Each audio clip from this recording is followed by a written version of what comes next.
الحلقه ديالنا اليوم واحد الحلقه، يا ما هضرت في حلقات يا ما تكلمت في حلقات، ولكن هذه الحلقه هذه ما تتشبه حتى شي حلقه بحالها، ما كتتشبهش دوك الحلقات الاخرين. سمعوا معايا. واحد الولد من عائله فقيره قرا مزيان، عنده امه وعنده با وعنده اختو، قرا مزيان رغم الفقر ديالو، والنجاحات ديالو ساعدته باش يخرج للخارج وباش يتبع القرايه ديالو في الخارج، وفعلا دوز بعض السنوات خارج البلاد، اي في الخارج في اوروبا، وجاب شواهد عاليه نفعته لما جا المغرب واحتاجته الدوله وبدا خدام مع الدوله، وعنده وربح فليسات ولات يتخلص مزيان وعطى الثمار ديالو كيما تيقولوا، بقى محافظ على اختو وعلى خوه، عفوا واحد خو صغير دري صغير، لان مهم ما الكبار اختو وخوه وباه وامو. سكنهم مزيان بعد ما كانوا ساكنين غير في واحد الدار عاديه في حي مهمش، سكنوا في واحد الحي لا باس به، معاه ما خاصهم حتى شي حاجه، هو اللي مكلف ادويه ديالهم، الطعام ديالهم، مرضي الوالدين كما تيقولوا. خوه تزوج، خوه اللي قلت لكم تزوج داك خوه، وداك خوه كان عنده عامل مياوم، عامل ديال النهار تيخدم في نهار وهذا تيدبر راسو، كان عنده واحد الموطور هذاك خوه. تزوج واحد البنت عزلوها ليه دارهم، عزلتها ليه امو واختو، عزلوها ليه لحسنها وجمالها وطيبوبتها وكذا وكذا وكذا، كانت بنت عائله وكانت جميله، جابوها ليه. خوه تزوج، الخو اللي كبر منه،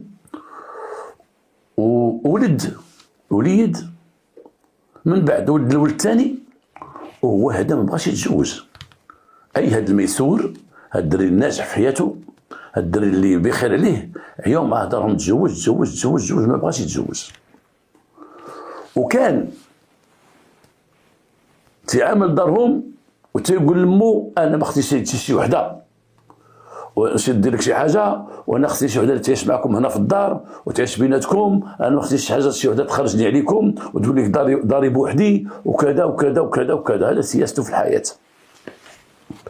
بقى غادي بداك الشيء، ودارهم ديما تيهضروا معاه، يخطبوا لي هذه ما يبغيهاش، يخطبوا لي هذه ما يبغيهاش، حتى تيقول لهم واخا وتيتراجع، تيتهرب من الزواج، هذاك خوه اللي تزوج عنده 2 وليدات وكان ولدهم متابعين كل عام واحد، دار حادثة سير ومات. مات خوه في حادثة سير، مرت خوه بقات في الدار لان خوه كان ديك الساعه لما تزوج تعزل عليهم ولا في واحد الدار بوحدو كارهه وخدام على وليداته، وهو كان تيعاونو في الكرا وتيعاونو في داكشي اللي خصو، وهو اللي شرى ليه الموطور. ولكن كتب الله ما كتب، هذاك الاخ ديالو دار حادثة سير ومات. هو لما مات خوه بقى عاطي اهميه لعائله خوه، لمراته وليداته بجوج، تيصرف عليهم كما تيصرف على دارهم، اللي خصهم تيديه لهم، اللي خصهم تيديه لهم، وبقى على داك الحال. تيزورهم يوميا، تيشوفهم في الصباح وفي العشيه، زياره في العواشر، يخرجهم مع الدري الصغير، يخرجهم معاه كان باهم الى باقي حي. امهم كانت ما خدامه شيء، ولكن تدوز نهارها في دارها، في ليلها في دارها، وفي النهار تجي عند العائله ديال عجوزتها، اي العائله ديالو اللي قريبه لهم، تجي عندهم تجلس معاهم وكذا وهذا وهذا، تاكل معاهم والحياه غاده. هذيك السيده من بعد خدات واحد شي بركه ديال التامين على الرجال اللي مات، هذيك البركه قال لها ودي حطها لها في البنكه، وقال لها يمكن لك تصرفي كي بغيتي وصرفي اشنو خصك.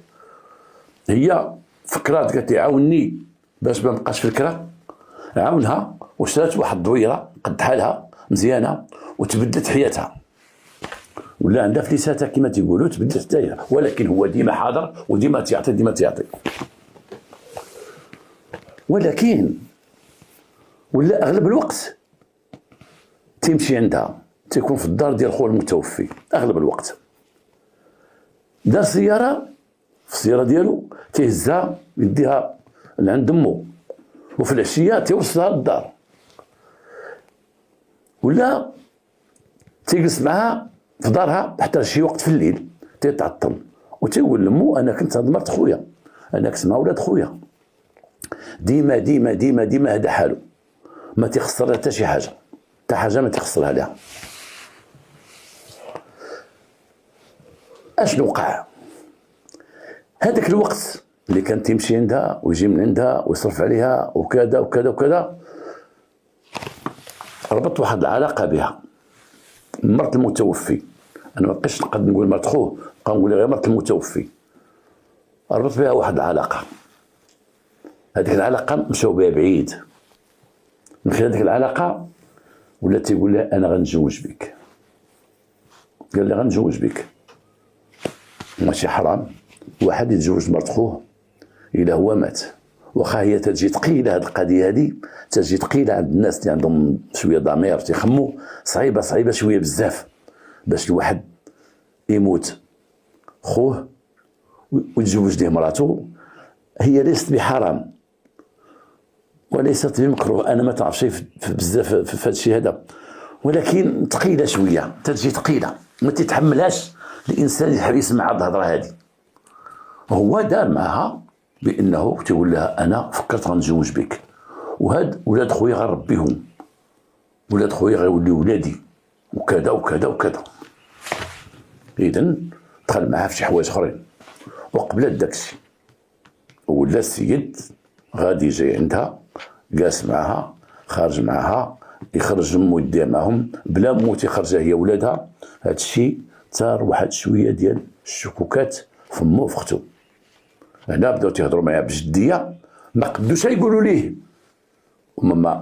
وما شاكين، ما قدوش يقولوا ليه اسيدي هذيك خيتي بعد منها ولا لا لا لا، ما قدوش يقول ليه. ولكن بقى تيقول ليه اسيدي شوف الناس تيقولوا ما تيقولوا، الناس تيهضروا تيتكلموا، انت كليتي ولادك في كرشك وكذا. حد شي واحد كبر ما تزوجش تيقول لك كليتي ولادك في كرشك ولا كلات ولادها في كرشها ما عرفتكش. وقالوا لي ودي خصك تتزوج. وهنا جابوا لي واحد البنت هي في الجمال، هما قالوا ربما هذيك مرت خوه وداك الجمال اللي فيها وداك الحسن اللي فيها هو اللي خلاه مرتبط بها. قالوا جيبوا لها احسن منها، وجابوا لها واحد بنت احسن من مرت خوه، بنت بكر عازبه، بنت عائله كاسه في دارهم. هو ما عمرو كان تيفكر يجيب امراه خدامه او موظفه، لما جابها لقى راسو ما لقى كيهضر قدام عائلته، قال ما غنتزوج بها. لما غيتزوج بها هذيك مرت خوه، مرت المتوفي، كانت مراه شويه سلطويه، مراه قاصحه شويه، ماشي زعما يدير بها اللي بغا.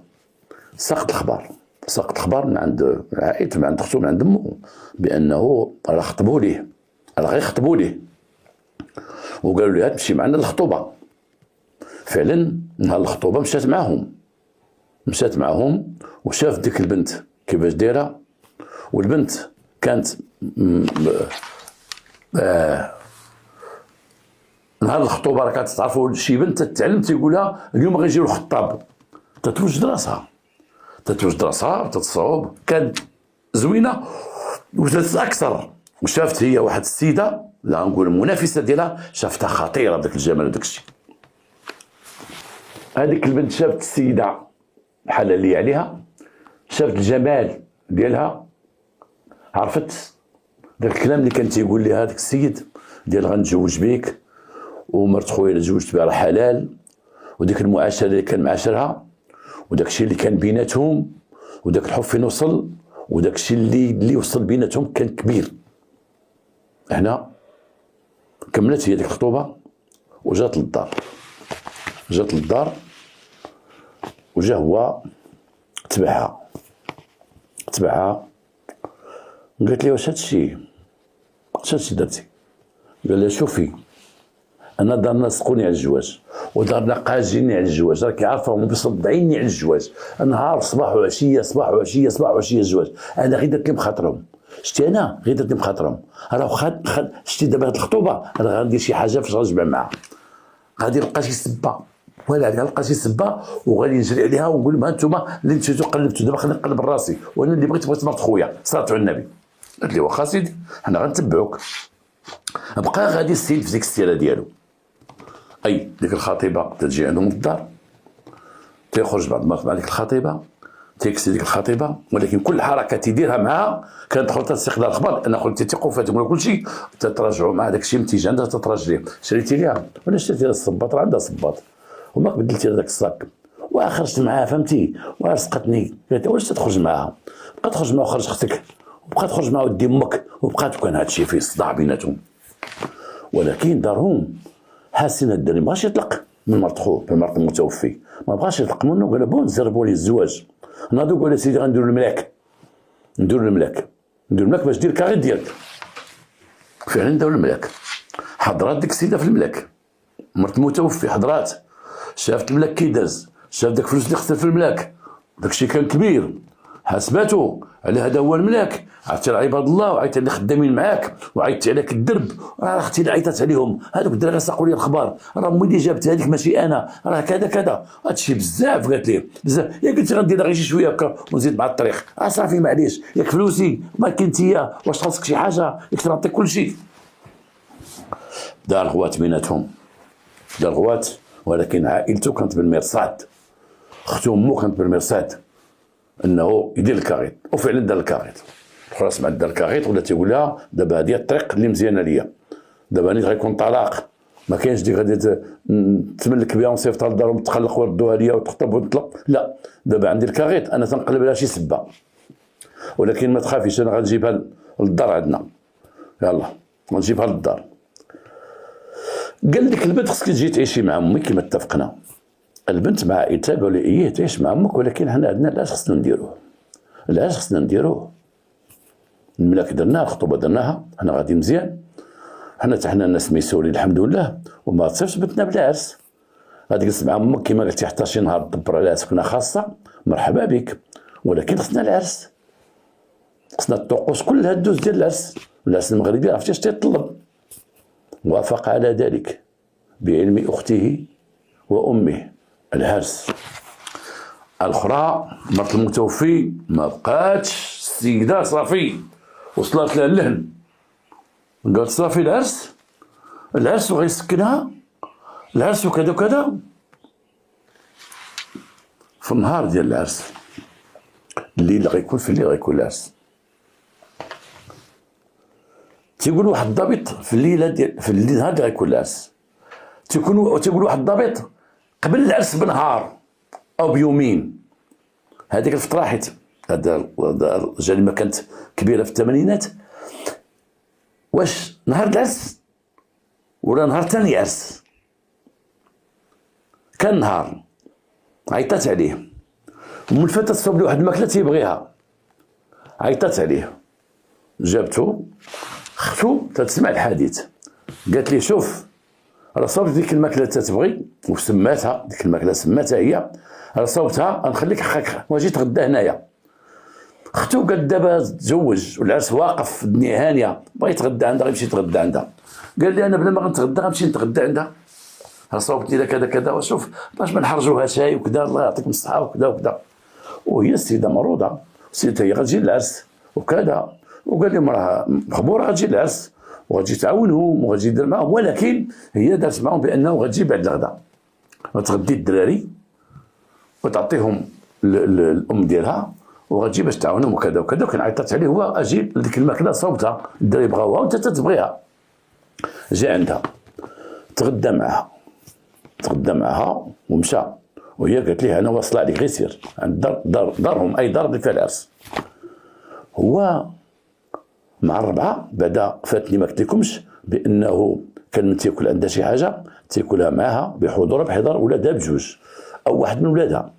ذاك النهار قالت لهم راه الدراري فيهم الجوع وحتى تعجبهم هذه الماكله هذه وسبقت لهم غداهم وتغديت معاهم وخليتك انت غير تغدى بوحدو. ومشى للدار مع الربعه شدوا واحد الوجع كبير تيتقطع بالوجع. قال لهم ديوني الكلينيك داو كلينيك، ما بقاش عنده التنفس، ما بقاش تيقد يتحرك. في الكلينيك شافوه قلبوا الدم هذاك اللي عنده تسمم كبير، قال عنده تسمم كبير. هنا عيط على مو ولا اختو، قال لهم سمعوا اش تنقول لكم، شتا هادشي اللي فيا، الا داويت تبارك الله، الا مت مرت متوفي، مرت خويا اللي قتلتني هي اللي عطاتني الغدا. ما بين الدري مثقف واعي، قال لهم لان الهضم ما بين من بعد ساعتين او ثلاثه تيبدا الهضم، الماكله اللي كليت بدات تهضم، الماكله مسمومه. الا مت دوز ذاك النهار سمع هاد الهضره من عند عائلته، ما بقات لا فرحه ديال العرس ولا فرحه ديال كذا كذا، كلشي ترون. السيد اللي تيعرضوا ليه الناس هنا ولا تيمشي يشوف في كلينيك في الليل في العشيه ديال ذاك اللي دخل في الكوما، صباح ميت، مات. الام تغوت تتقول انا بالله بالشرع انا بغيت البوليس، انا عارفه ولدي اش بغا، انا بغيت البوليس، انا عارفه ولدي اسبابه. هنا الطبيب قال لها نحيطوا للبوليس يجيو لنا تسيد على التسمم. جاو البوليس قالت لهم سيدي ولدك قبل ما يموت هاش قال لي، هاش قال لي انا بالله بالشرع، راه قالها قدام اختها، هي قدام بنتي، كلا مت راه سبابي فلانه، مرت ولدي اللي توفى، انا بالله بالشرع. التسمم قال الطبيب في لوطوسي في التشريح، قال لهم هذا السم اللي عطاتو راه ما تيرحمش، عطاتو السم ما تيرحمش. نلقاو العمعاء ديالو الحاله ديالهم تتبين بانه واحد التسمم كبير. هنا السيده تعرضت على الشرطه القضائيه وجابوها الشرطه القضائيه، قال لها هذا السيد اللي مات تما كنتي اللي عطيتيه السم، ما كما تنقولوا زيروها ولا ضربوها ولا نكرات، خرجت قوت قالت لهم الليلي هذه وغنقول كل شيء. انا لما تزوج خوه وبدا تيجي عندي وتيصرف عليا، قلت هذا تيبغي خوه وتيبغي ولاد خوه وانا تيحن عليا، ولكن انا نعاود لكم التفاصيل كيفاش وقع معايا وفين وصل معايا وشنو كان متفق معايا على الزواج اللي غيتزوج بيا وكذا وكذا وكذا، نقول لكم كل شيء. وعاودت لهم القصه كما عاودتها لكم، كيفاش بدا معاها، كيفاش كذا، كيفاش في الخطوبه، كيفاش هذه كيفاش هذه كيفاش هذه كيفاش هذه. عاودت لهم كل شيء، قالت لهم انا اللي سميته، ولا بغات الموت تجي، ولا بغيتو تدوني تعدموني عدموني، ولا بغيت تقتلوني قتلوني. انا وليت تنبغيه وما عمري عرفت بان الحب تيوصل لهذا الشيء. انا ثقت فيه وانا قلت هذا هو راجلي، وعائلته عارفه سايقه الخبار، واخا ما تيهضروش معايا في الموضوع، سايقين الخبار وكل شيء باغيني وبغاوني نكون مراتو، وغيحن على ولادي اللي هما ولاد خوه ماشي بحال البراني، ومكلف لي فليساتي، وهو اللي اشترى الدار وعاوني فيها، واي حاجه تنبغي نخرجها فلوسي تراقبها، واللي تبغيتها تيجيبها ليا. انا كنت حاسبها راجلي هذه الفتره هذه، ملي مات خوه هو راجلي في الاخر ضرب لي كل شيء في الزيرو، كل شيء في الزيرو. ثبتني قال لي انا نخطب ونسوسها، انا غنتسمن لك ونسوسها، دابا ولاو في العرس، دابا تيهضروا على السكنه ديالها، صافي عرفتو مشى مع البنت، وقت تخرج وتدخل معاه وداك الشيء عرفتو ما بقاش ديالي، ودرت لي في راسي وعطيته السم وقتلته. تحكمات بالمؤبد، خلات دوك جوج ولادها تكلفت بهم جداهم، خلات دارها، مشى داك الولد عند الله، خلات واحد العائله كان هو العمود الفقري ديالهم، هو اللي تيوكلهم ويشربهم ومقابلهم، امو اختو وخوه الصغير، كلشي مشى في تراس. ضحايا 5 ديال الضحايا، الام والبنت والدري الصغير وجوج ديال ولادها هي، كلشي مشى حيا ومشى هو، خلاهم لا معين ولا هادي لا ديك، ومشات هي المؤبد، مشات في العمره ما تخرج.